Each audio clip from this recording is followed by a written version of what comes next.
Mr. Chair. I call the honourable member Grant Robertson. Mr. Chair, it's a pleasure to talk about Clause 13, and a very interesting clause it is, because what this covers is the question of revocation of membership or fellowship. Now, one might think in a body like the Royal Society, full of serious-minded professional scientists and academics, that there would never be a situation where there would need to be revocation of membership. Let's even say revocation of fellowship, given that there are so few fellows that there would be a situation in which revocation could occur. So it's worth, Mr. Chair, actually looking in some detail at the actual section of the Act as it now stands on revocation of membership, given that this is such a serious matter. So what it tells us is that the Council of the Royal Society may, at any time, in accordance with its rules, revoke a person's or an organisation's membership, and I want to come back to that, of the Society for the following reasons. That person or organisation has not adhered to the Code of Professional Standards or Ethics, or that person or organisation has acted in a manner that is inconsistent with the Society's objects and functions as set out in clauses 5 and 6 of the Act.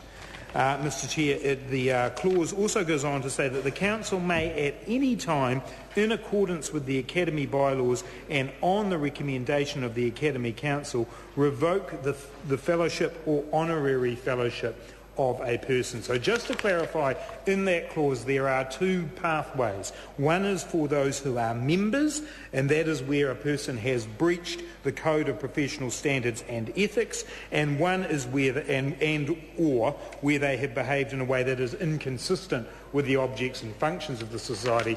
The threshold for revoking the fellowship of a Fellow of the Royal Society is set in a higher bar and has to go through the Academy Council, now renamed the Academy Executive Committee. Now, Mr. Chair, this is a significant decision that would be made to put somebody in a position of removing them from the Royal Society. And it does beg the question, has this happened before? That's the obvious question that it begs, and my research to this point has not identified anyone, but I would be interested in if members have an example perhaps of somebody who has had their membership or fellowship revoked, because it does seem like a very serious sanction. Mr. Chair, when we look at the two ways in which one can have membership revoked, not adhering to the Code of Professional Standards and Ethics. Now, this is important. And this, for instance, I guess, could come about if somebody perhaps plagiarised some research or undertook research in an unethical manner, perhaps didn't get Ethics Committee approval for the research that they were undertaking. And if a member of the Royal Society became aware of that, they may choose to make the Royal Society Council aware of that situation. I think that would be the kind of example that would fit within what is Section 18, Clause 1, Subclause A. It is difficult to imagine, given the integrity of most scientists and most scientific institutions in New Zealand, if that could happen. But it is possible, Mr. Chair, that from time to time there will be people who will do this. We know we've had examples in the medical field of people falsifying their qualifications, coming to New Zealand and misrepresenting themselves. If people like that could end up as a member of the Royal Society, this would be a way in which they had breached the Code of Professional Standards and Ethics, and would clearly, potentially at least, bring up the notion of revocation of membership. The second part of this is perhaps more interesting. This is what is currently Section 18(1)(b) being amended here in Clause 13. And that's where a person has acted inconsistently with the Society's objects and functions. And to be honest with you, Mr. Chair, this is quite a broad category. And I think we know that the Royal Society's Council will act very cautiously, but it is worth noting as we come to this point in the debate that acting inconsistently with the objects and functions of the organisation is quite broad. I mean, the object of the Society is the advancement and promotion of science and technology in New Zealand. How can one act inconsistently with that? Would, for instance, that be if a member or a fellow of the Royal Society went along to a school one day and said to the students there, I don't think you should study science. Mr Chair? The Honourable Member Grant Robertson. Thank you very much, Mr Chair. I mean, that is a very... That's exactly... Mr Hipkins suggests perhaps if someone went and taught creationism in a school, would that be against the object of the society, the advancement and promotion of science and technology in New Zealand? So that is a very broad category that if somebody is seen to be acting inconsistently with, that they could have their membership revoked. Now, as I say, I have no doubt the Royal Society Council would behave responsibly and would never let a situation arise where someone was unduly drawn in, but it does create the possibility, the potential for such things. Equally, what Clause 18, 1b is doing is also saying if someone acts inconsistently with the functions of the Royal Society. Now, those functions are broad. They're about fostering a culture that supports science, technology and now the humanities, public awareness and knowledge, advancement of science and technology education, excellence in science, technology, and providing an infrastructure for the professional needs and development of sciences, providing expert advice on important public issues.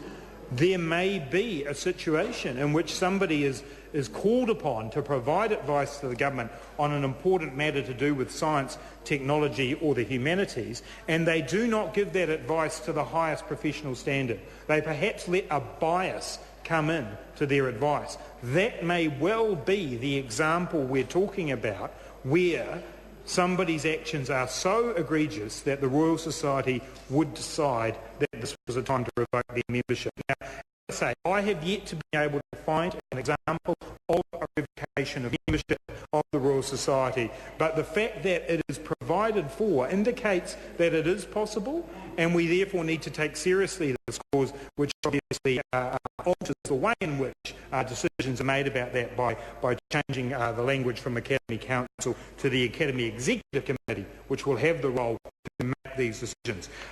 Briefly, Mr Chair, the other category that is within the revocation of membership, the revocation clause, is the revocation of a fellowship.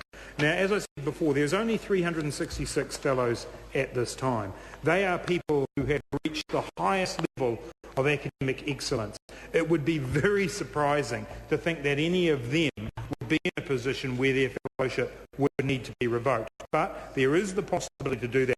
The ability to do that is held by the Council of the Royal Society. So this is the overall governing body of the Royal Society. So I think the gravity of doing something like this is recognised here in Clause 18, which has been amended by Clause 13.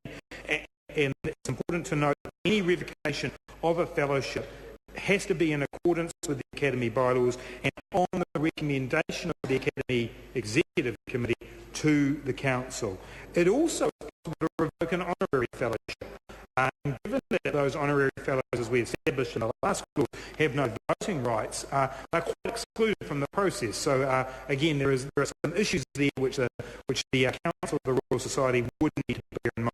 So, Mr Chair, the other comments that I wanted to make on this, I think this is actually quite a significant part of the Royal Society Act that we're now amending here through Clause 13. We're amending it to change the name of the organisation that actually is making these decisions about revocation, and I do think it's important that we note that it is possible to lose the membership of the Royal Society, that we've spent some time tonight talking about and the significance of that. I call the Honourable Member David Sherry.